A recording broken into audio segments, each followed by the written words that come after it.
You are listening to Hot Conflict Radio, coming live every Thursday night, midnight, 12 a.m. Eastern. Call in to get your questions and comments live on the air.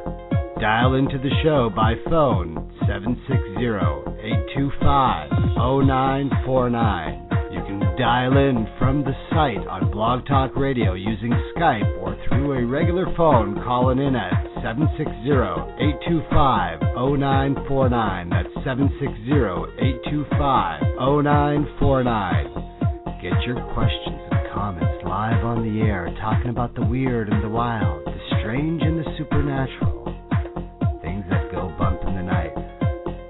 Get on hotconflict.com.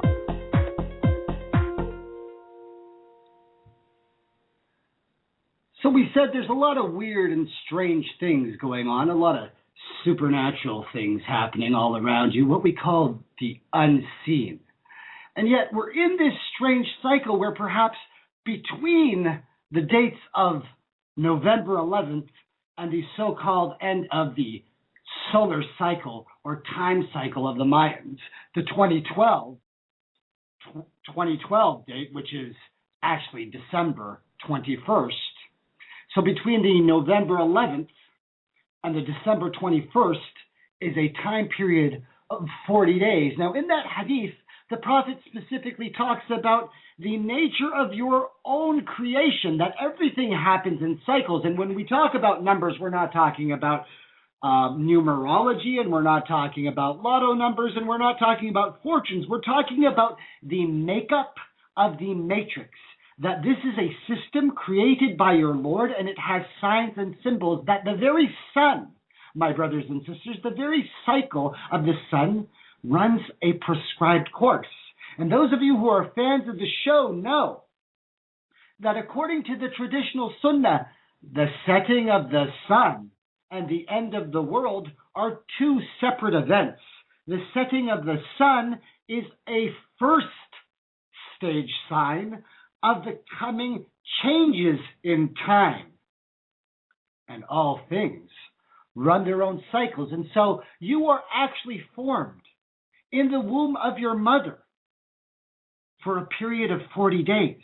And this is one of those issues where the Muslims get into some trouble as we're talking about strange political issues, specifically between the left and the right, wedge issues such as abortion, right? That in Islam, we believe that the soul is not placed within the fetus upon conception. Now, that does have nothing to do with the fact that destiny and fate and all things are known and written by your Lord since the beginning of all that is. And the pages are dry and the pens are lifted. And so who lives, who dies, who gets born, who ceases to exist, what time and place, these are things that are already prescribed, preserved, enshrined. These things are things that are known to the Lord and not to us. But the cycle of 40 days does have a pattern. Narrated Al-Amash. Abu Hurairah said, Allah's apostle said, between the two sounds of the trumpet, there will be 40. Somebody asked Abu Hurairah, 40 days? But he refused to reply. Then he asked, 40 months? He refused to reply. Then he asked, 40 years? Again, he refused to reply. Abu Hurairah added, then after this period, Allah will send water from the sky, and then the dead bodies will grow like vegetation grows. There is nothing of the human body that does not decay except one bone. That is the little bone at the end of the coccyx, of which the human body will be recreated on the day of resurrection, or the tailbone. 40 days, 40 months, 40 years, 40 until the resurrection of all that is. Hotconflict.com. Is it possible that the strange numbering system that we're referring to, that there is an actual sunnah where the Prophet references that there will be a 40-day cycle until the rebirth begins, until the moment of resurrection, until the time of the rebirth, the new dawn, the awakening? Could it be possible that we're in an actual 40-day cycle? Or are fours like sevens, like all the days of the week and moments in time and seconds in time, a constant repetitive cycle until you somehow break free from the physicality, break free from the gravity that holds you down in this tangible physical world, break free from the third dimension and get into a fourth dimension? A squaring of fours, a cubing of the tesseract, a dimension beyond time is what we're looking for, to awaken in a new realm where we have gone not just past the third dimension, but past the fourth dimension of time to a state that's even higher, a possible fifth dimensional consciousness, that we as Muslims are patterning our structure, our system, that which we call Islam, upon 5 pillars? 4, 5. Wait, we're going from the third to the fourth beyond time to the establishment of an overall surface structure upon 5 pillars to raise the roof, as they say. Yeah, my name's Salim Siddiqui, and you're listening to Hot Conflict. You can get your calls or questions on the air, 760-825-0949. We're raising the roof, literally, upon the physical realm. 760-825-0949. Taking a 40-day structure and altering your intention, your perception, your understanding, and forming a new structure, bunya ala khamsa, raised upon 5 pillars of Islam, the belief and declaration that there is only one God and Muhammad is his messenger, the establishment all over the earth 5 times daily, again, of the prayer, the taking of your physical money, your physical wealth, your physical green.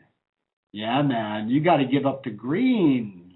That's right, Brother Daniel, we're talking about green. You got to give up your physical green in a prescribed format. And it applies not just to the poor, but to the wealthy and the elite.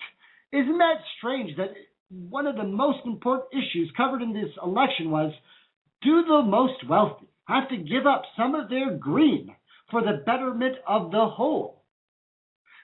You got to perform the month of Ramadan of fasting. You got to give up food and carnal pleasures and the desires of the world.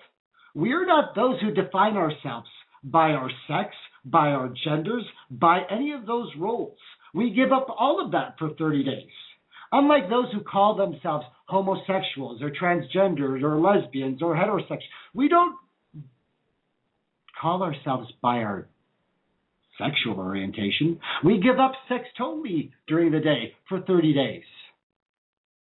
Why is that? That is because we actually believe in something else. We actually stand for something else. And so when we do that, and then we establish the final pillar. Oh, what was that final pillar again? Okay, it was the declaration and prayer and giving of your wealth and fasting. Oh yes, the 5th pillar, my brothers and sisters. Performing the pilgrimage to the sacred square. The sacred city of Mecca, the sacred shrine, the sacred mosque, the sacred holy land, that place we call the Haram, the enshrined sacred lands. The land of light, the land of belief, the land where the vibration of truth resonates in reality so that no one who is of the dark, no one who isn't of the light should even be allowed to enter the very borders of the city. It is a sacred holy place up until this day since it was established. Even now, those who are not of the light, those who have not taken the declaration of faith, those who have not decided which side they're on, you may not enter the sacred lands. Now, I say this not to boast, brothers and sisters, but my name is Salim Siddiqui, and as those of you know, I lived within the sacred lands, studying there myself for 3 years. Right? Being within the sacred borders, living as a resident, not just a person who visits the sacred house and performs the ritual salutation called Umrah, or a person who performs the sacred pilgrimage, a Haji, performing the Hajj, but an actual resident of the sacred city, living there myself and studying there myself, and having also performed the Umrah, the salutation, and the pilgrimage, Alhamdulillah, all praises to Allah, many, many times. Well, we've got another caller on the air. Go ahead, you're live on the air. Oh, okay. Well, basically, I was just calling in to listen to you, to see what listen to your show. I'd never listened before. And I knew you were speaking on paranormal things and kind of wanted your opinion on the aliens, if you really believe that there are, or what all that is about. I know I've seen a couple things myself, but I don't know. What have you seen? Everybody's strange on the Hot Conflict show. In the air, I've seen, some type of an aircraft that wasn't anything I've ever seen, and the way it zigzagged and then disappeared, and I've never seen a plane that could do that, and it had lights all around it. And then I saw 2 balls of light that were coming down straight and then took a fast left turn, a 50-degree angle, perfect, and then they disappeared. I mean, those are a couple things I've seen myself that don't make sense. We know that there's been increased sightings reported by many people, to the point that many people now believe we're very close to the point where mainstream media is going to start breaking these stories. And a lot of people in this paranormal field are expecting that very soon we're going to start seeing visual sightings on a larger scale. Mhm. What do you think their intention is? Well, for those of us who have been paying attention to the field, we know that they're ongoing contact for quite a long time, right? It's not something that has just started recently.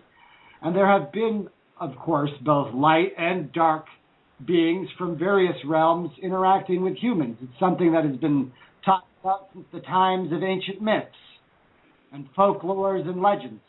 Beings that exist here on our physical planet, and beings, as we would call them in our modern day, aliens from somewhere beyond, right? Somewhere out there. Mhm. But what is their intention? In our time, we've gotten to the point where we're culturally, people, depending on their own personal intent and their own vibration and how they resonate, feel that we're at the point of interacting with beings from other realms that are benevolent, not malevolent. Those who are for what we would call purposes of life, purposes of joining and interacting cultures and civilizations and actually learning from each other. Now, we as a society here on Earth have not focused on that, but those who are paying attention to this one fringe area do realize that we're getting ready to experience what we would call a first contact event, even though contact has been going on for a long time, but a first contact event with beings that are benevolent, mass audience in the mainstream. Uh-huh. What about this December 21st, 2012? Does that play a role in it, or what do you think about all that? Well, of course, time does have cycles. Everything has cycles. We have 7 days of the week. We have 12 months in a year. And none of those who are actually pious or righteous people talking about reform and being of the light refer to 2012 as a doomsday event, or even refer to 2012 the day as being some apocalyptic day of tribulation. No, all of them talk about 2012 being a change in direction, a change in understanding that this world goes from one that is focused on the third dimensional issues of, fear, of greed, money, food. Right. To one where we focus more on what overall helps mankind and society in a larger scale. So, that'd be good.